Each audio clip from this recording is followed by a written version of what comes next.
Assalamu alaikum, and let me wish every parent a very happy summer vacation. It gives me immense pleasure now as we close term 1 during this academic year to thank every one of you, especially our students, our staff and our parents and the management. Of course, we are very much grateful to Sharjah Private Education Authority and the Ministry of Education who keep guiding us in every step of the way. As you know, this term has been very hectic and very fruitful rather, because 100% our students have come back to the school, and that's a joy for us to see the energy, the exuberance and their contribution on the corridors, in the classroom, on the fields. So we thank all parents for trusting and sending every child to the school and keeping in us and with us the confidence that we can achieve and help our students to progress in everyday their life. We are also thankful to SPIA for conducting a school improvement review, for guiding the schools.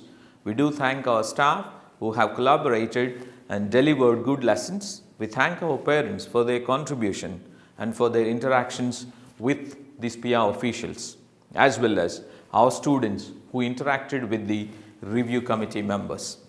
We await their results officially. However, we are certain that we have proved ourselves to be good and very good in most of the areas. And we thank every stakeholder for helping us to improve our school.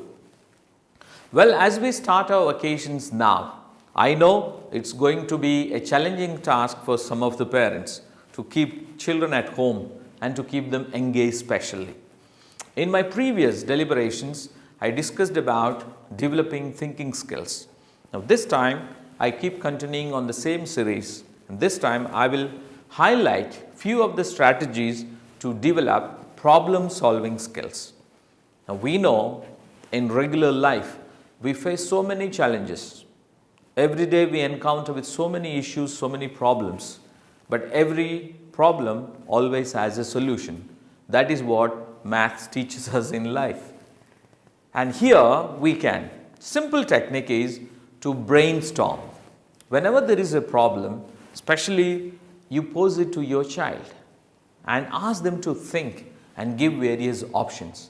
So my advice to you is, rather than giving a straightforward answer to the child, help them to think, help them to come with various options, help them to think alternative methods of solving it. That keeps developing in them, and automatically they become problem solvers and critical thinkers. The other way of looking at it is give them stories. There are many series I can cite. For example, we have a series called The Curious George, written by Margaret and Ray. There are series of stories, so you provide them those books. You can digitally access them, or even physically you can get them and help your children read. Every story has different problems and different endings to it. Similarly, the simple story, The Ladybug. We have the story Ladybug Girl and Blumby Boy by Jack Davis. So every story has a plot, a setting and an end, but it need not be the end. You can again twist the story, which we do, and our children know pretty well to give different endings to the open-ended stories that we give them. Keep them also busy with open-ended questions. Don't ask them straightforward answers, yes or no. Give me some more ideas. Help me to get you. Tell me more ways of doing things. You know, when you give such open-ended questions, children come up with a lot of creative ideas and they find solutions to their own problems. As we go through the term, we also realized that we need to teach our children the emotions. It is also part of problem solving, because sometimes we think that certain students have challenges with managing emotions. But we tell you, there is no bad emotion. They have to understand that every negative emotion, for example, like anger, sadness, frustration, also teaches lot of lessons. It all depends how we respond. And the best way is naming every emotion. So whenever your child expresses any emotion, calm them down and ask them, what is that emotion? Can they specify? Can they identify that particular emotion? And if the emotion is correct, you can validate them. And then give them the options. What are the different ways of overcoming that particular emotion? Be it anger, for example. What are the different ways of expressing it? And what are the different ways of expressing it in a soft manner?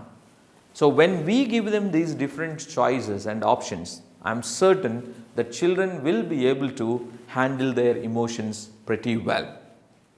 Well, the other strategies that you can adopt to develop problem solving is again giving them prompts.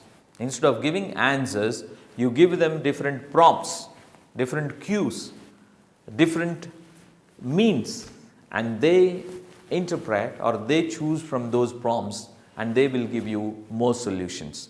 Similarly, other way that you can develop their problem solving skills, if you have time, I am certain you can spare some time on the weekends, play with them chess.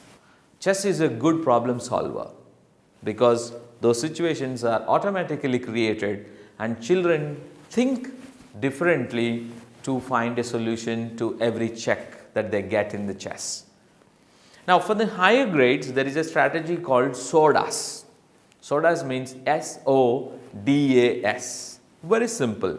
S stands for situation, O stands for options, D stands for disadvantages, A stands for advantages, and then S is for solution. So any problem that comes, put the SODAS in front of them. What is the actual situation? What are the different options? What would be the disadvantages by choosing each option? What are the advantages by choosing the option? Then you make the final solution.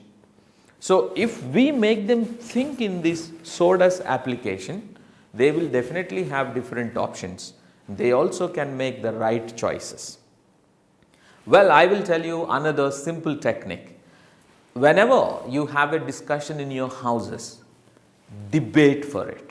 Be it even for example, you want to take them for a movie. Ask them, okay, you may have 2 or 3 options.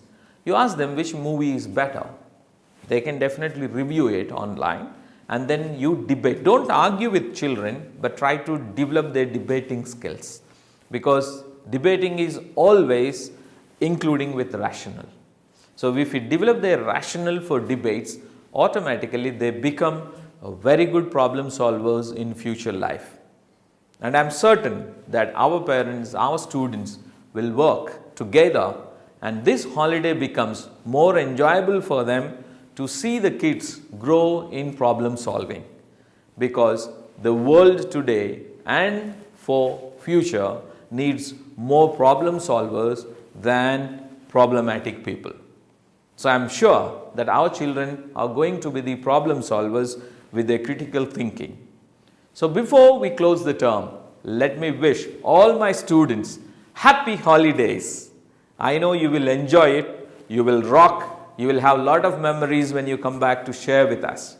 Equally parents, let me wish you all happy vacation. Spend families time together and let me wish my dearest staff happy holidays in regards to all the family members.